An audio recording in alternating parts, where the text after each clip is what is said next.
Welcome to the Dragon's Tome. This one is 199, and we're talking about Dragon Magazine from 1 to 1 million. And my name's Rob. And I'm Jack. And I'm Chopper. I really tried that intro, and I still fucked it up. I'm pretty good at that. November 1993. This is a little cover by Dana Knutson of a little dwarf about to be munched on. Or maybe they're friends. Maybe they're making Does friends anyone right else think this looks like a dragon turtle in a sense? His head is a little funny. It looks like a turtle. And his body turtle, his body doesn't look like a dragon's. So yeah, it could be a dragon turtle. It looks like the Nords would have called him a worm. Yes. As the worm turns. And He's cool.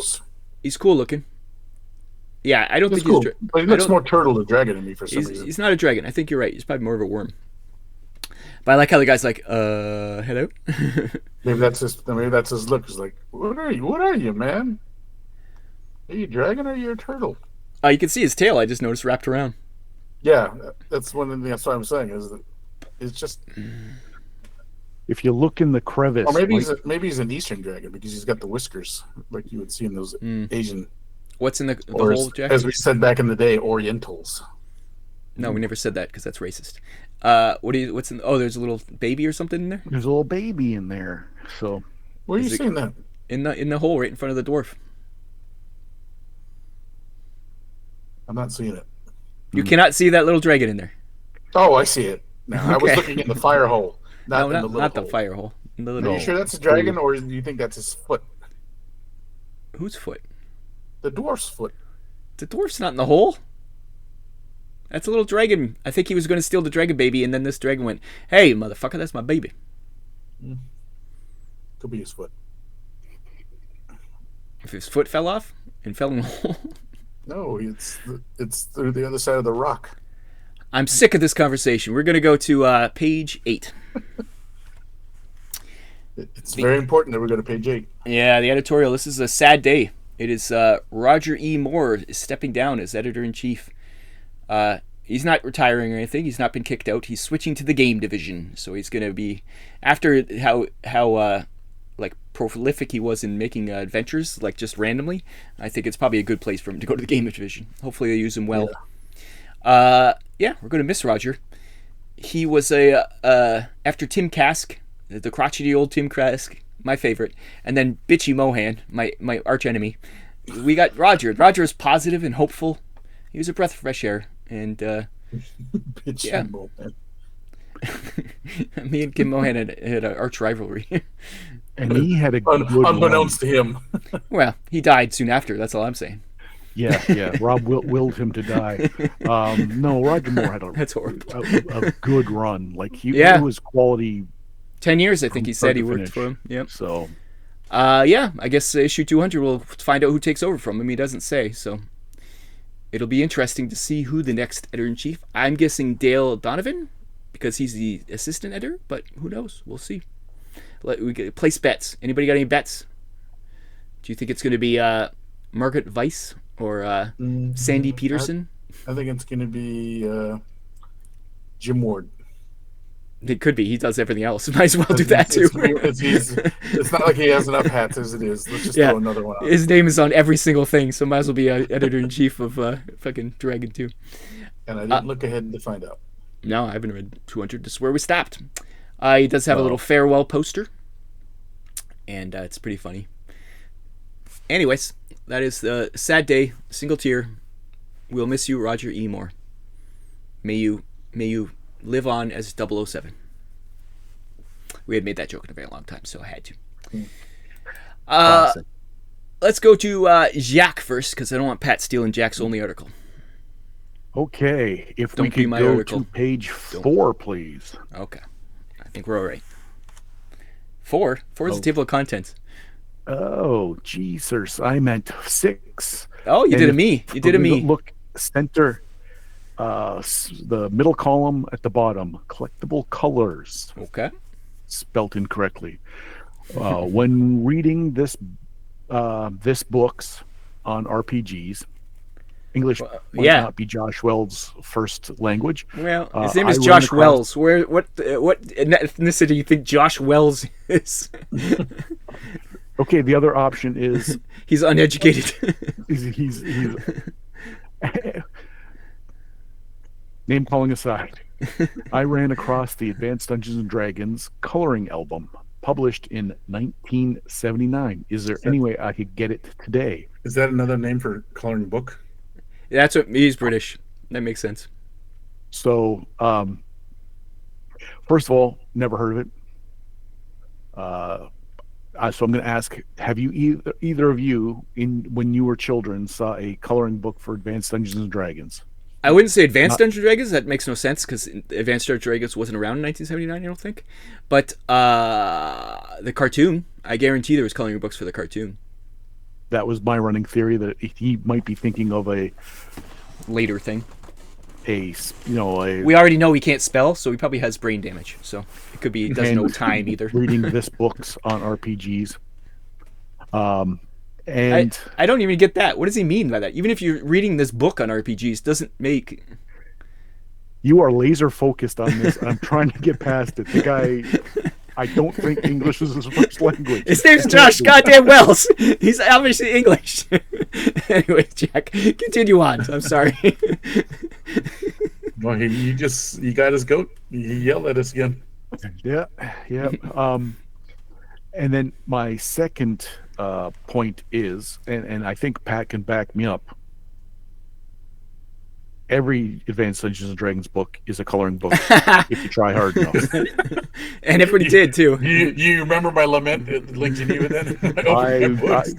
Yes, I do, and I thought that of you was as soon as I read my this. God. And mine are not my red box books. Oh yeah. I Same. colored all them in as well. Yeah. My monster manual is a fucking Yep. desecration. Everybody did that because it was you didn't think anything of it. They were black and white pictures. You color them. Yeah. And you're starving for, And it was in the 7th grade in juvenile, so of course I was doing stupid things and dirty things in my. No, I writing can only notes imagine. in all the margins. And Yeah. so Drawing penises. So Did you put Josh penises on all the Wells- monsters? No. Maybe on a couple succubuses, but that's not it. well, They're their so incubus. Josh Wells, you Josh just Wells, weren't thinking hard you enough. famous Indian. He might be from Niger. Josh Wells sounds like a Niger name. Okay, I've had enough to you. I'm done. That was your whole article. Was just making fun of Josh Wells. Jesus, Jack. Well, Poor guy. first, A, have you heard of it? B, do you think they meant the cartoon? We've discussed that. And C, hey, we all colored in our dragon Books. books. So like, And B, So I Josh Wells is an suppose- idiot thinking he can buy a book from 1979 in 1993. Can I just put that out there too? Pull that on eBay. That's crazy. He needs to get on the BBS. well, I guess to wrap up, I should say the response is that no one had heard of such a product, and they said, "Good luck, luck." Kansas hobby stores," Yeah. which is might as well have said, "Hey, it doesn't exist. Go blow." Like, Yeah, pretty much. no one at TSR had heard of an Advanced Dungeons and Dragons coloring book from the late 70s. Yeah. When it didn't exist. Patrick, what is your article? First one. Page 25. Hey, it's a beastery. Dragons Base Theory. This article is an article about new trolls, which are, I guess, by that's a arguably pun. one of the more scariest monsters created. Because you can only kill them with fire. Yeah, and so now the Dragons Beast series gives us new trolls, and the one I found the most scariest are the troll hounds. That picture looks like a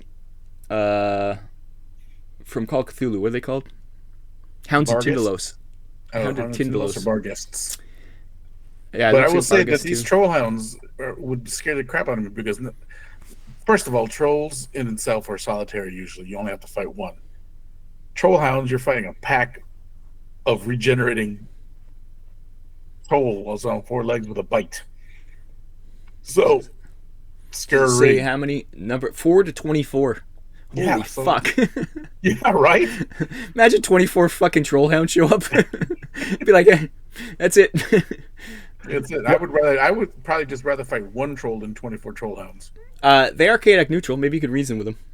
Do. but that's Make a pets. big swing for number like dice. Like if the DM goes, okay, hey everyone, and you roll that and you hit 24, that's when you go, guys, I'm so sorry. Like I would hope he'd be like, I mean 2 to 4, not 24. Yeah. Next one is the phase troll, which I find kind of ridiculous. It's just basically an irradiated troll that only manifests dimension door and mirror image powers.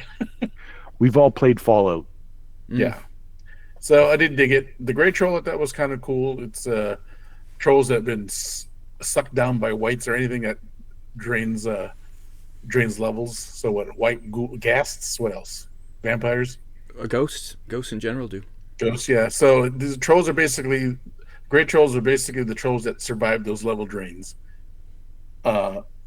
And because most times if you get level drained by any of those creatures, those trolls normally just die. But I am not hip on all these elemental trolls. Stone troll. Well, if I may interject, I had this Dragon magazine. I was scrolling by. I'm looking at the pictures, going, "Oh yeah, oh I remember these." I fondly remember like really reading, and we got down to the stone troll. And as a kid, I always thought he was sitting cross-legged, and that was weird. And when I rolled down, oh yeah, there he is cross-legged. And I looked and went, he's not cross-legged. My memory of that picture has him cross-legged. Your Mandela affected it? I Mandela affected the position that troll's in. For years when I thought about that troll, I was like, oh yeah, he was there cross-legged. Crisscross applesauce. That's applesauce. That's my article. Bestiaries. I mean, the article itself is decent, but I think the winner chicken dinner here is the troll hound. He's a cool pitcher too. He's the best pitcher. Get that as a tattoo. Get that as a tattoo. It's definitely good pencil art. Cool. My next article is on page 58. Eye of the Monitor. Once again, Sandy Peterson. I'm enjoying these articles because I like his little editorial he does at the beginning. This time he's talking about sex and violence in video games, and he's for a Mormon, he's very progressive because he's like, I don't want anything banned. I really enjoyed the fatalities in Mortal Kombat. He thought it was hilarious. You could rip someone's spine. Is he a Mormon? I didn't realize he was a Mormon. Yeah. Oh yeah. He's big time Mormon. I didn't think he was an LDSer. But he just says, I don't want minors exposed to it. It's like, okay.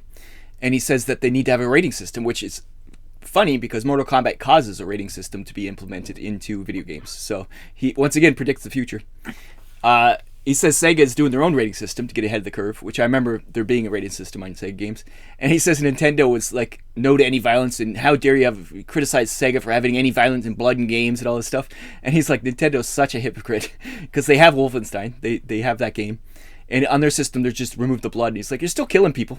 Like, you're still murdering people. Just because you remove the blood doesn't mean it's not there. And he says they're even more hypocritical because in Japan and Europe, they didn't even bother removing the blood. So it's only Nintendo's only being on their high horse in North America, which is hilarious. So he goes on a little rant against Nintendo, which I thought was funny. America's Puritan sensibilities famously... Mm-hmm. I can understand why foreign companies would go, cover up if there's some nudity. What we see on a beach every day for Americans, the blood, stuff like that. And it's not outrageous for him to say, maybe I don't mind. I can see it. I'm an adult. Maybe for kids. Yeah, of course. You're not going to stop him, but you can always put a rating system on things. Yeah. It's a suggestion for parents so that they can make their informed decision. Oh, I forgot. He starts the whole thing talking about porn and talking about erotic software and how one of his buddies, they tried to make this, he wanted to help to make a hardcore sex game, and this guy's like, no. Well, this is the time of Leisure Suit Larry and that kind of it was R-rated video game. Yeah. And it was also, like, he talked about the Night Trap, which was famously a little saucy on the what was that on the Sega CD or whatever, where it was like it had full motion like video. It was actually video, and there was some rapey scenes and stuff in it that was a little OTT, as they say. But yeah, it was once again, Sandy sees the future, and it's also an interesting snapshot of like right at the beginning of censorship, not censorship, but rating systems for video games. Anyways, that was my article. We're going to back to Jacques Plante. Me? If we could go to page 18, please. Crude, but effective. Crude, but effective. Like the Space Beast. Yeah, By Space Derek Beast. Jensen. And the elevator pitch for this is hey, your encounters with weaker or horde things that are, instead of just lining them up like the French and the British, Yeah. and just smash them together. These encounters should be asymmetrical warfare. So imagine, in Vietnam, these people still would have been exposed to how guerrilla fighting can defeat a far more powerful foe, and these are some steps to make your characters, the encounters with these beings, seem more realistic, because they are acting Actually like using people would. things, yeah. More dangerous, more exciting, and much more, with a lot more variety. And some of them, are just tactics. Some of them are leadership. Some of them are ways to use stuff. But the long and short of it is, this is a and it's a long article too, with probably over 10 different entries. This is the way encounters should be done, without question. If you're not lazy. Yeah. We've gotten past the dungeon crawl where you open up a door, there's a guy who, with no food source and no feces anywhere, is there, but he's been living there for 20 years, and then he attacks you, you attack it, it's done. And then you go to the next room, and then there's another monster that, this is a far more realistic way that you would have encounters, and it would create long, memorable encounters, as well as like a not like a big bad, because it's not like a big bad, but like an ongoing, recurring, you could, with like a tribe of these. Every time you go through one area, you're always messing with these guys. You're like, God damn it, we have to go through this area like, again. Oh no, not them again. It's fun. Cool. Pat, what is your next one? Page 50. 50. Spelljammer. Yeah, so this is, I thought this was a nice little article. It was a little article based on, or born from an idea of anyone who loved to play Spelljammer but didn't want to give up their land-based campaign of D&D prior to Spelljammer coming out. This was a way to tie it into Spelljammer. These guys that created this, David Montgomery and Jim Milner, were big fans of the Greyhawk. So this article itself, this Black Pegasus trading company, is based in Earth. But it's easily adaptable to any campaign settings. And it's just a good layout of, basically it's a shipping company that's got several different Spelljammers in orbit, and as well as traditional ships for Earth that they can do on. It gives you background characters that run the thing, and the different types of operations they do. So sometimes some of the stuff they do is not so good. And they even give you a couple scenarios to add to your campaign for this, whatever you want to call it, setting, I guess. Milieu. Whatsoever. Yeah. So I thought it was kind of Genre. cool. I mean, because if you think Spelljammer, You always think it's space. At some point, you're thinking you're just going to be. Now we got to stop playing on wherever we're going to be in space all the time. No, you don't have to. You could have this as part of your player home character base almost. home base, and then they can still do stuff in Greyhawk. And also gives. I always found that Spelljammer, you're kind of like, why are you doing things? Why are you out in space? This gives you a reason why you're out in space. You're trading. You're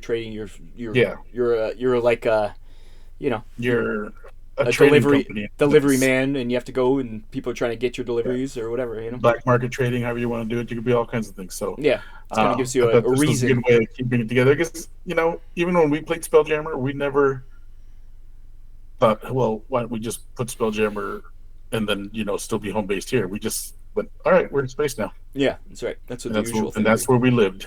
Yeah, it never occurred to my friend Bill, who was running Spelljammer, to do this, and I just thought it was a good idea. Yep, for sure. Faux show. Do I have any more articles? I don't think I do. Let me look. Let me look at my list. No, I don't have any more. So, Jack, I don't think you have any more, right? No. I'm surprised that you didn't do this one then. So we'll do the last one, which is page 82.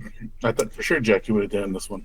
Why would Jack get on this one when you're the man about Shadowrun? It's the Dragons Project. I thought he was just going to I thought it was going to be like me with the ecologies. I thought he was just going to grab a hold of the Dragon Projects and take home. I'm a riddle wrapped in an enigma, wrapped in a puzzle. You'll never know what I'm doing. Wrapped in a fortune cookie, wrapped in an egg roll. And I was just going to say philo dough, which is almost the same thing. Just philo when dough. When I zig and zag, you just... He's like a Mexican jumping bean. Yeah. So this is Dunkelzahn, the latest version of the Dragon Project. Reiteration? Whatever word you want to use. The big dragon, the first dragon in Shadowrun.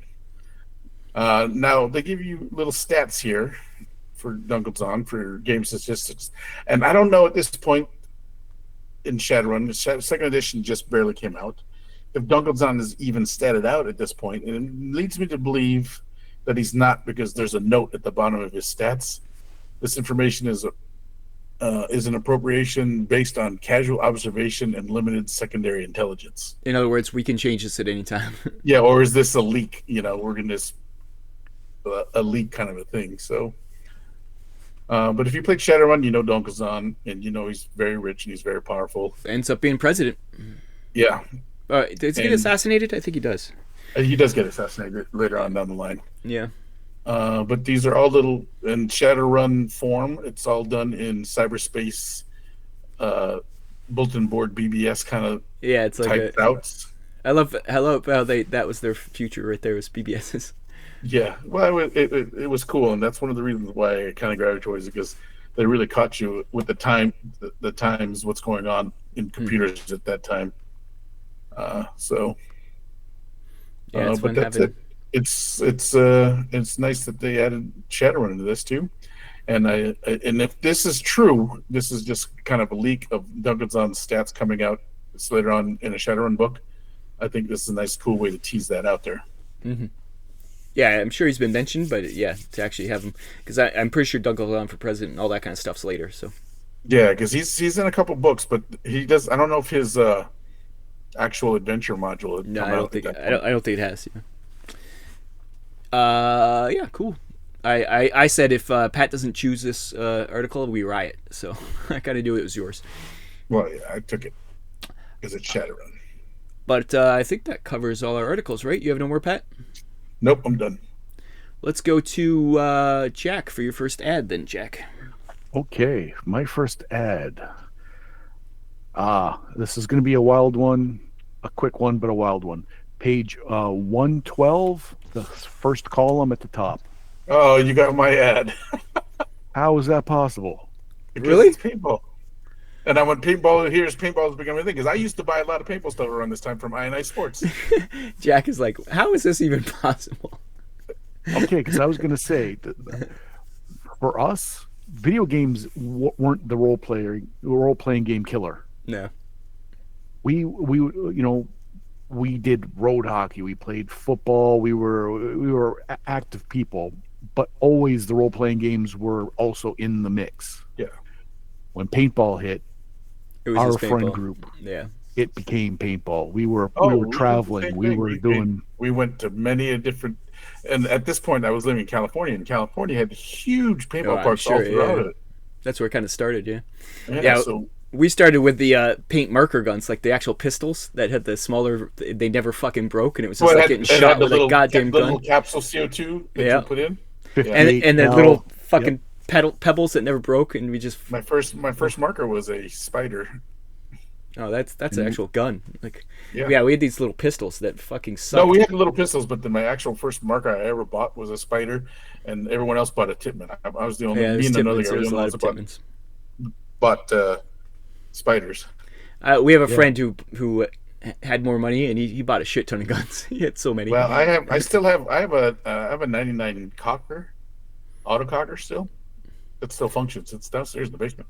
Yeah, it's funny. I remember I was back in the day. I took it in maybe about 3 years ago to get tuned up and hydro test my All the seals and compressed everything. air tank. My compressed air tank. Yeah, I even went so far as got compressed air. Oh yeah, yeah, it was fun. Yeah. We So that was it's a miracle that all of us have our eyes still, and Yeah. it's a miracle that nobody got impaled on a tree.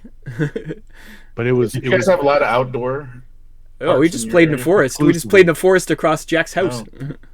And we knew people in Niagara Falls. We went to tournaments. We played a lot of paintball, and it Yeah, we took did up. a lot of 3-man tournaments. It became our role playing games died. Yeah.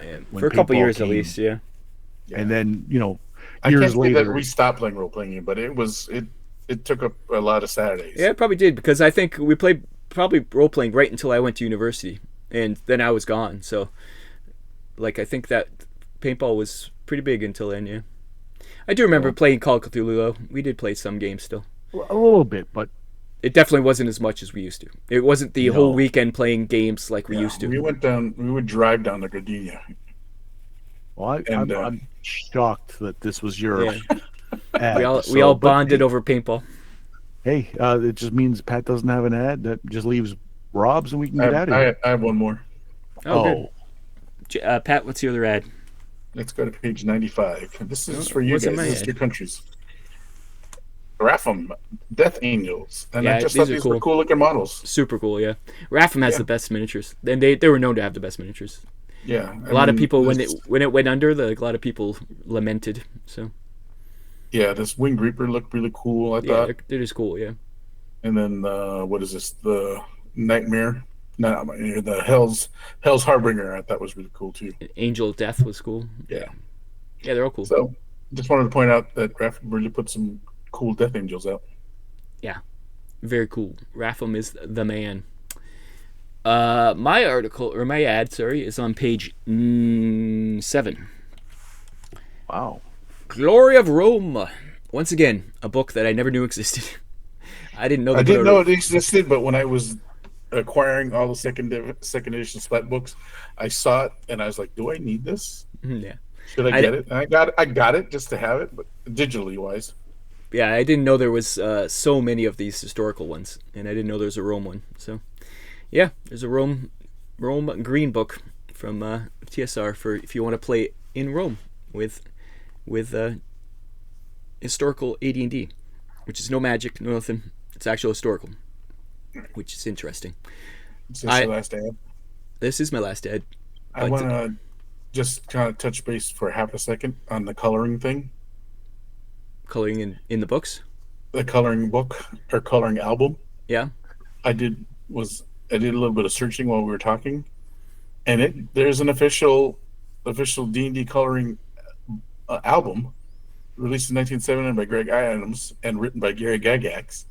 It's a 1 to 4 player adventure / coloring book.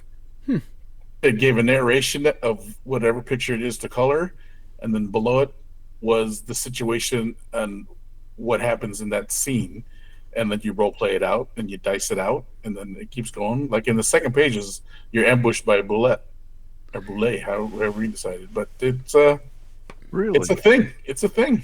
That's the beauty of the internet. You can actually find this where this guy was Well, like, now you can. Well, and the irony is the first entry is a free printable. You just print it up from the guy's blog spot. You could just own it now. Yeah.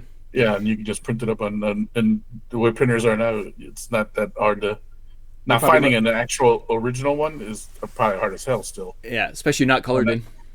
Well, and I didn't bother to look, but Josh Wells went to his grave after searching like it was the Holy Grail, dedicating his life to it. And you, in the time where I think it's funny that they didn't know it was written. The story, the adventure itself, was written by Gary Gygax, so they didn't know this was a thing. It's funny it says album. That seems like very British. I wonder if it was only in England or something. Again, I didn't delve too into it. I just wanted to see if it was a thing, and it could be something that they just released in like a region, and that's why the Americans wouldn't know anything about it because it was only released in England. Because, like you say, nobody would call it the coloring album. They call it a coloring book, right? Yeah. In America, it's always been a coloring book. America. We know more than we did earlier. Yeah. And, the more you know. At some point, maybe next week, we'll do some more investigating. Yeah. Unfortunately, Josh Wells went to his grave not knowing it. Yeah, but he was coloring. But he was a coloring album, and how to speak English. Yeah, he's an ignorant fuck. So fuck him. Oh Jesus! It's not why I brought up that. It's not why I brought it up to lash out at someone. Josh, please, Josh Wells, I hope you're watching. Please comment below. If you comment below, I'll apologize for you calling you an ignorant fuck. Jesus Christ.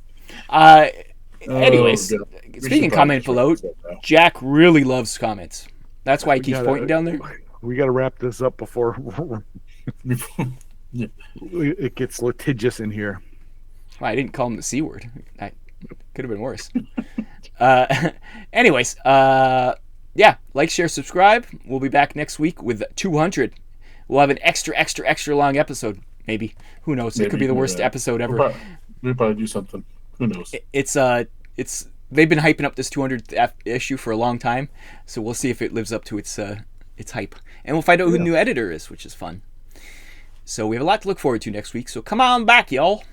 And until then, I've been Rob, and I'm Jack, and I'm Chopper, and yeah, see you on the flip side, motherfuckers. Bye bye. Jack likes it when I swear. Bye bye.